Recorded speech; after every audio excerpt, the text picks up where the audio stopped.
North Korea's nuclear threat has loomed over much of Asia for years. Its weapons tests have made it one of the most isolated countries in the world. It carried out its most recent nuclear test in September. In response, the UN tightened sanctions to include an export ban of coal, iron ore, lead and seafood. Millions of people live under a shadow of dread cast by the provocative nuclear and missile tests of the Democratic People's Republic of Korea. And within the DPRK itself, such tests do nothing to ease the plight of those who are suffering hunger and severe violations of their human rights.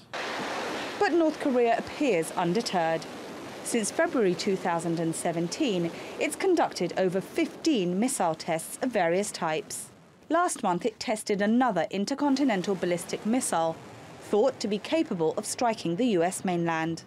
The US has always made a stand against Pyongyang, but its current president, Donald Trump, has taken a more hardline approach.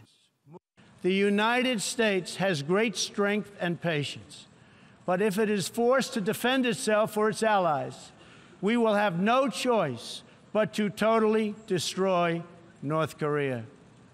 Rocket Man is on a suicide mission for himself and for his regime. On Twitter, Trump's warnings have ranged from being directly combative to downright personal. Trump's strong rhetoric continued during parts of his tour of Asia in November. In Japan, he said the country could shoot North Korean missiles out of the sky with US weaponry. His language was somewhat more toned down in South Korea, partly in the knowledge that President Moon Jae-in has repeatedly declared the US cannot attack the North without his country's approval. Seoul has always had a two-pronged strategy when it comes to Pyongyang.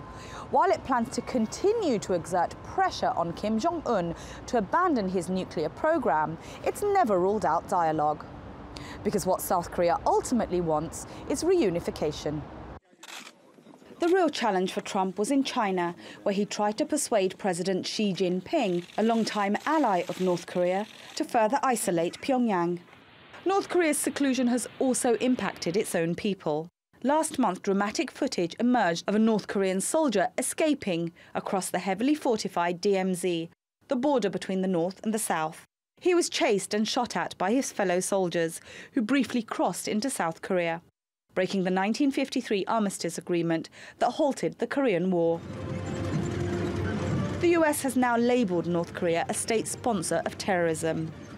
Pyongyang said it was an extra-large provocation tantamount to another declaration of war. And so far, neither country is showing any signs of compromise. Shamim Chowdhury, TRT World.